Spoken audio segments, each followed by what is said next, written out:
Juicy, flavorful, amazing, authentic English bangers served atop a bed of fluffy mashed potatoes and smothered with the most incredible caramelized onion gravy, all coming together to become an absolute staple of British cuisine known as bangers and mash. Now, admittedly, it's pretty hard to find a truly authentic bangers and mash around these parts, and as with many of the more international cuisines that I like to partake in, that just means that I have to make it myself. And if you've been watching this channel for any amount of time, you know that I am absolutely comfortable making up a batch of fresh sausages completely from scratch, so that's precisely what we're going to be doing in this video. The sausage making process for these English bangers isn't especially different than many of the sausages that I make. It's just a matter of the ingredients that go in there with the meat, the seasonings, the binders, and so forth. Mashed potatoes, nothing crazy about that. But then we come to the most spectacular onion gravy, a rich, deep, just flavorful, perfect topping for these bangers and mash. And because for me, it is venison cooking season, I will be modifying this English bangers recipe a little bit to work with venison. Yeah, we're still gonna mix it with pork and pork fat, but we're gonna incorporate some great deer meat into it. It's gonna be delicious. And here's the venison we're going to be using today for these sausages. What I have here are a few miscellaneous cuts that came from the hind quarter of one of the deer I butchered a couple months ago. I just sort of picked and chose through my frozen cuts until they added up to about 2.5 pounds, which is what I need for this batch. And I still need to go through and do a little trimming on these things. Slice off any fat I see, and get as much of that silver skin off of there as I can. I won't go too super crazy on these, since this will all be going through the grinder, just clean it up the best I can within the limits of my patience. Then I'll just go ahead and cut all these venison pieces into some smaller chunks that will easily go through the grinder when we get to that step. And to accompany our lean venison meat, of course, I'm bringing in some pork shoulder. This thing weighs about 7 pounds, and I only need 2 to 3 pounds of that for this batch of sausage, so I'll start trimming some of it off, taking care to get all of that fat cap. A good sausage needs a good fat ratio, and all of the fat in this batch is coming from this pork shoulder. I am going to use the rest of this shoulder to make a pretty big batch of stew, so I don't really need any of the big areas of fat for that. So it works out perfectly to grab up as much of the fat as I can from this thing to go into the sausages. Once my 2.5 pounds of pork are nicely cut up, they'll join the venison chunks on a tray, because this meat is all going into the freezer for a little while to get nice and firmed up before it's going through the grinder. Now, when it comes to sausage making, it's pretty common to use some sort of a binder. Typically, you might see something like milk powder or even some type of potato starch, maybe even breadcrumbs. But for a proper English banger, the binder that we're using is something called Rusk. And to people in North America, you may not have any idea what that is. And I certainly didn't before I learned what it was all about. And basically, Rusk is a super simple type of bread that we pretty much bake until it's completely toasted and hard all the way through. And then we grind that sort of bread up into little crumbs. And that crumbs is the rusk that is our binder. And as far as I can tell, you can't really buy Rusk anywhere in the US. So of course that means I'm going to be making that too. And it's really quite easy to do, and it doesn't take all that much time. So we're going to go through those steps now. Though in full disclosure, I actually did this part yesterday just because I wanted to have all of my pieces in play before I really started making the actual sausage. But anyway, let's make the rusk now. To make our rusk, we're starting off with 450 grams of all-purpose flour. And to that, I'll add 5 teaspoons of baking powder and 1/4 teaspoon of salt. Finally, in goes 265 grams of water. I'll give that all a preliminary mix with a fork, and then I'm turning it out onto the counter, where I'll lightly knead it a few times until it all comes together into a cohesive, albeit kinda weird, dough. And if it still seems a little too crumbly, just sprinkle a little more water in until it all holds together. Then I'll flatten it out with a rolling pin until I've got an oblong pancake of dough that's somewhere in the neighborhood of 1/2 inch thick. Now it's going on a parchment lined baking sheet, and I'm baking it in the oven at 450 degrees for 15 minutes. At that time, we have to do a couple things. First, I'll turn the oven down to 375 degrees. Next, I have to slice this partially cooked dough into some thinner strips, something like 1 to 1.5 inches wide. From there, we have to continue cooking these strips of dough. I'll turn each one so the exposed edges are facing up and down, and bake for another 10 minutes at the 375 degrees. Now it's just a matter of repeating this until the bread is completely cooked through and no longer soft or wet. I'll flip each strip over, bake it another 10 minutes, check for doneness, flip, bake, repeat. Once the strips of Rusk bread are totally toasted and quite brittle, they're done cooking. Next, I'm breaking out the food processor because we have to grind these strips down into crumbs. And the grater disc attachment on the processor actually works quite well for creating some pretty consistently sized crumbs. You can also just use the regular blade, but only do a little at a time and pulse it, because you don't want to overgrind them and end up with a big pile of dust. We're looking for medium-sized breadcrumbs, not powder. Once I've ground up all my Rusk, I'll quickly shake it all in a sieve just to separate out the fair amount of bread dust I still inevitably ended up with in there. And finally, I'll spread out all my finished Rusk on the baking sheet and just let it sit out a while, just to make 100% sure that all of these crumbs are 100% dry before it comes time to use them. As for that leftover bread dust, well, use it for something else, or compost it, or throw it away. It's not needed for these bangers. Okay, the meat's coming out of the freezer and it's nice and firm, so it's time to grind. I'll load up the medium grind plate into the machine and just start feeding through all of that venison, pork, and pork fat.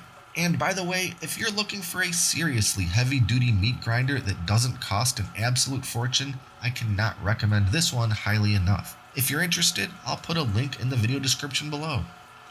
Alright, the meat's all ground up and looking very nice. So let's put together our seasoning mix for these bangers. First, 2 tablespoons of kosher salt, followed by 3 teaspoons of white pepper, 3 teaspoons ground sage, 1 teaspoon mace, 1 teaspoon nutmeg, 1 teaspoon onion powder, 1 teaspoon dry thyme, 1 teaspoon ground ginger, and 1 cup of that Rusk we made. Give it all a good mix until thoroughly combined, and now we're ready to add it to the meat. I'll pour it all atop my ground meat, along with 1 cup of ice cold water. And I'll just get to mixing. Fold, squish, and mix all of those ingredients together until it's all completely incorporated and I've got a nice sticky pile of meat. At which time we can finally start cranking out some sausage links. So I'll load up my Lem vertical sausage stuffing machine with that meat mixture. Get my natural hog casings loaded up onto the horn. And then get to stuffing. Nothing out of the ordinary here, just stuffing a sausage meat mixture into some casings. By now, you've seen me do this a dozen times. Not too loose, not too tight. And when all the meat is stuffed, I'll go ahead and twist them up into individual links. Traditional bangers seem to be a little shorter compared to, say, a bratwurst or some other sausage that's commonly eaten on a bun. Once they're all twisted up, I'll go through and give each link a couple pokes with my sausage pricker. This just ensures that there's no air trapped inside the casing and allows for a better bond between the meat and casing. Now onto a couple baking sheets these go, and I'm going to put them into the fridge, uncovered, until tomorrow. You don't really have to do this step, but it always makes for a better final product.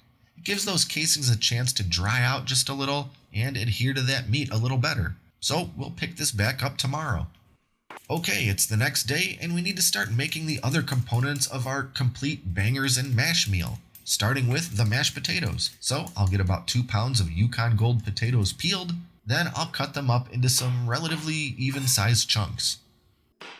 And then they're going into a pan of water and I'll get that heating up on the stove. And I'll also add a couple pinches of salt.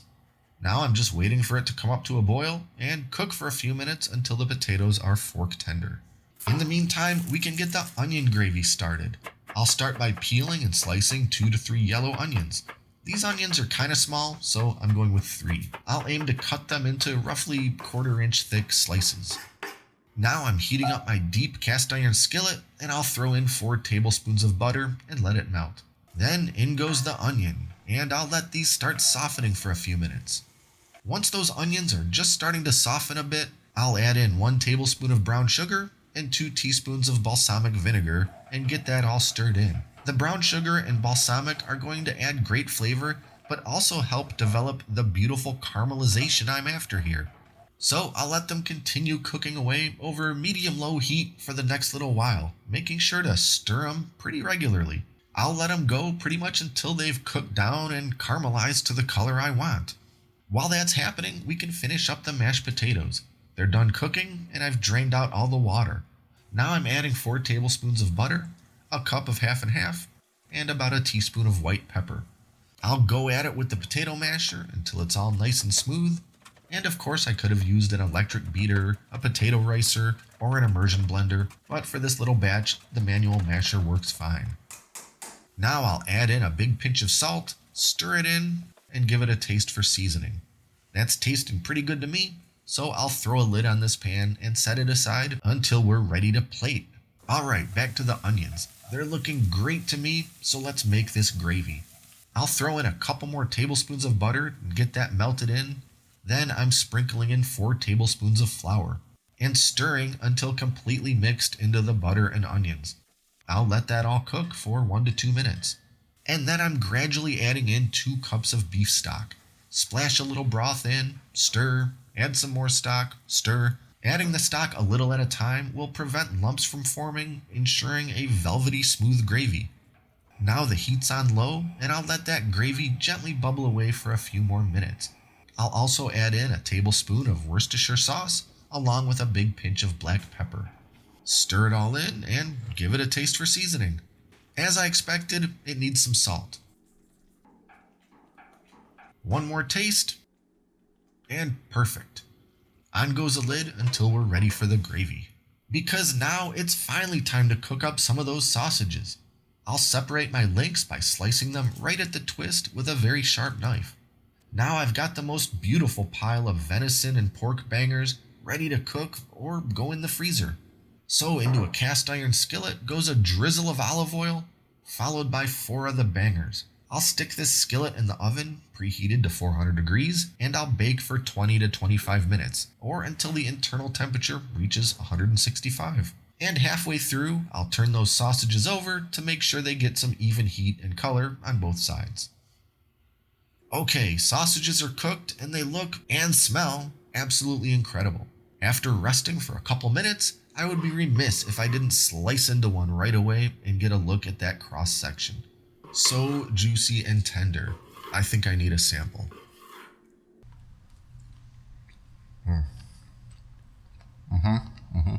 That is exactly the sausage flavor I'm going for. Or I guess as my British friends might say, spot on. And no, I'm not going to try to do the accent because I don't do accents very well. And we all know venison, if prepared improperly, can get pretty dried out, but that is absolutely not the case with these sausages. Completely juicy and succulent and amazing, just like it's supposed to be. But enough about that. We still have to put together our complete bangers and mash dish. First, a wonderful bed of those fluffy mashed potatoes, atop which I will nestle 2 of those bangers, and all smothered in a generous serving of that piping hot onion gravy. And how about we garnish with a little parsley, just to make this whole thing a little pretentious. And there we have it, the most amazing plate of British comfort food a guy like me could ever ask for. Time to dig in. That may be too big of a bite. Oh my God.